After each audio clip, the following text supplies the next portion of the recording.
చెవిరెడ్డి భాస్కర్ రెడ్డిని అరెస్ట్ చేయడం నిజంగా ఆశ్చర్యం కలిగించే విషయం. అసలు భాస్కర్ని అరెస్ట్ చేసిన తీరుని చూస్తే అసలు ఇంతకుముందు మీరంతా కూడా చూస్తూ ఉన్నారు.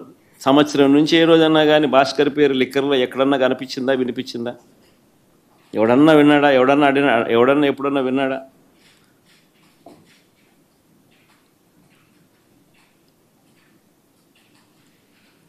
భాస్కర్ని ఇరికిచ్చేందుకోసం తప్పుడు సాక్ష్యాలను క్రియేట్ చేస్తూ ఉన్నారు.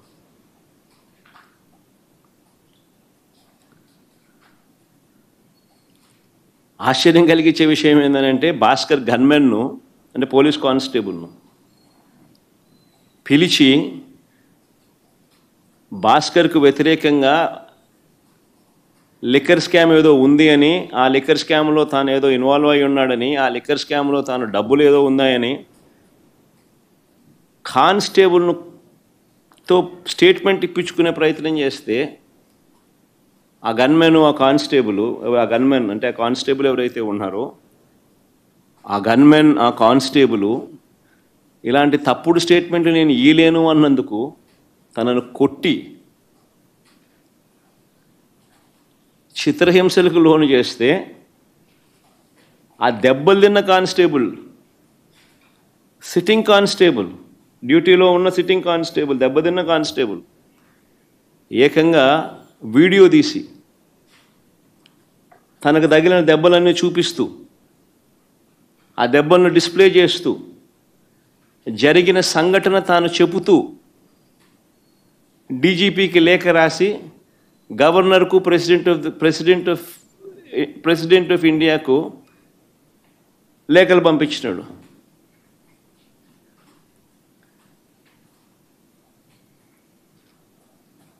కోర్టులో కేసు వేసినాడు. నిన్న ఆ కేసు హియరింగ్ కూడా వచ్చింది.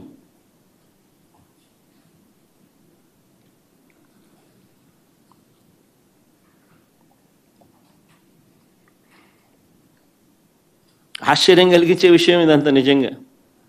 చెవిరెడ్డి భాస్కర్ రెడ్డి పేరు సంవత్సరంగా ఎప్పుడు చూస్తూ ఉన్నాం. ఏ రోజు కూడా కనీసం ఎప్పుడు దీంట్లోకి ఎప్పుడు ఎవరు ప్రస్తావించిన కూడా లేదు. గతంలో కూడా ఎప్పుడు సడన్గా భాస్కర్ పేరు తీసుకొచ్చారు. ఇప్పుడు సడన్గా భాస్కర్ను ఇరికిచ్చే దానికోసం సడన్గా ఒక కొత్త క్యారెక్టర్, ఇంకొక కానిస్టేబుల్ ఏమన్నా గిరి అని ఇంకొకరిని తీసుకొచ్చినాడు. అంటే ఒకడు విన్నాడు, ఒకడు వినలా. గిరి అని ఇంకొక కానిస్టేబుల్ తీసుకొచ్చాడు. ఆయనతో గిరి అనే వ్యక్తితో భాస్కర్ మాట్లాడినాడంట. ఆబ్వియస్లీ తన దగ్గర ఉన్న గన్మెన్ ఎవడైనా కూడా మాట్లాడతాడు. ఎక్కడికి పోతున్నావు, వస్తున్నావా, ఎక్కడున్నావు, నువ్వు వస్తున్నావా, ఎప్పుడు వస్తున్నావు, ఏం చేస్తున్నావు, నేను ఇక్కడికి పోతున్నావు, నువ్వు ఎక్కడున్నావు, ఏదో మాట్లాడి ఉంటారేమో. మామూలు సహజంగానే జరుగుతాయి.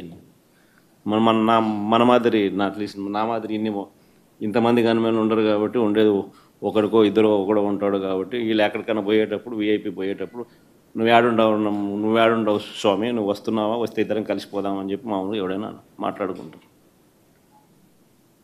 నేను ఆశ్చర్యం చెప్పేది ఫోన్లో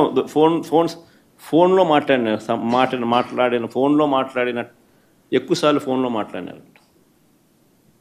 అంటే నీ డ్రైవర్తో కానీ నీ ఇంట్లో ఉన్న ఎవరితో ఉన్నా కానీ నువ్వు ఎక్కువసార్లు మాట్లాడితే చాలు. ఆ మనిషిని పిలుచుకొని రావడం, ఆ మనిషితో ప్రలోభాలు పెట్టడం, ఆ మనిషిని లేదా భయపెట్టడం, ఆ మనిషితో తప్పుడు స్టేట్మెంట్లు నీ ఇష్టం వచ్చినట్టుగా ఇప్పించడం, ఆ ఇప్పించిన స్టేట్మెంట్ ఆధారంగా ఈయనను అరెస్ట్ చేయడం. నిజంగా ఏం జరుగుతూ ఉంది ఇది? అదే మాదిరిగా ఇప్పించే ప్రయత్నం ఇంకొక కానిస్టేబుల్ మీద కూడా చేస్తే, ఇంకొక కానిస్టేబుల్ ఇష్టపడకపోతే ఆ మనిషిని కొట్టే స్థాయిలోకి వెళ్ళిపోతే ఆ మనిషి ఏకంగా వీడియో తీసి జరిగిందంతా చెప్పి వీడియోను, లెటర్ను ఏకంగా డీజీపీకి నుంచి ప్రెసిడెంట్ ఆఫ్ ది కంట్రీకి, గవర్నర్కు లేఖ రాసి కోర్టులో కేసు వేసినాడు. అంటే ఈ మాదిరిగా ఇరికియాలనుకుంటే ఎవరు తట్టుకోగలుగుతారు? ఎవరినైనా ఇరికిచ్చేసేయచ్చు. Where is the end for it? ఆశ్చర్యం నిజంగా. All what you require is an government employee. ఎవడన్నా నీ గన్మెన్ ఎవడో ఒకటి పట్టుకుంటే చాలు. నెక్స్ట్ చంద్రబాబు నాయుడు దగ్గర, లోకేష్ దగ్గర పనిచేస్తాను గన్మెన్ ఒకటి దొరికితే చాలు. అది ఎట్లా గవర్నమెంట్లో ఎవడు ఉంటే గవర్నమెంట్ కనుక అనుకూలంగా చెప్తారు. అంతే ఇంకా ఆ మనిషి ఈ మనిషి ఆ మనిషి దగ్గర పనిచేస్తానంటే ఈ మనిషి ఆ మనిషి మీద వ్యతిరేకంగా చెప్పేస్తాడు. ఆ మనిషి ఆటోమేటిక్లీ ఆ మనిషి మీద నీ ఇష్టం వచ్చిన ఆరోపణ చేసేయచ్చు, మనిషిని ఎత్తుకొని వచ్చి జైల్లో పెట్టేసేయచ్చు. ఏంది ఇది? నిజంగా భాస్కర్కి జరిగిన పరిస్థితిని కానీ, లేకపోతే ఈ లిక్కర్ కేసులో జరుగుతూ ఉన్న దర్యాప్తు ప్రక్రియ కానీ, ఇవన్నీ కూడా చూస్తే నిజంగా సామాన్యుడు ఎవడు బతకలేడు. ఎవిడెన్సెస్ అనేటివి నువ్వు క్రియేట్ చేస్తూ ఉన్నావు, మ్యానుఫ్యాక్చర్ చేస్తూ ఉన్నావు. ఈ మాదిరిగా తప్పుడు సాంప్రదాయానికి నువ్వు నాంది పలుకుతే రేపు పొద్దున వ్యవస్థ బతుకుతుందా? నక్సలిజం అనేది ఇట్లాంటి దానిలో నుంచి పుడుతుంది.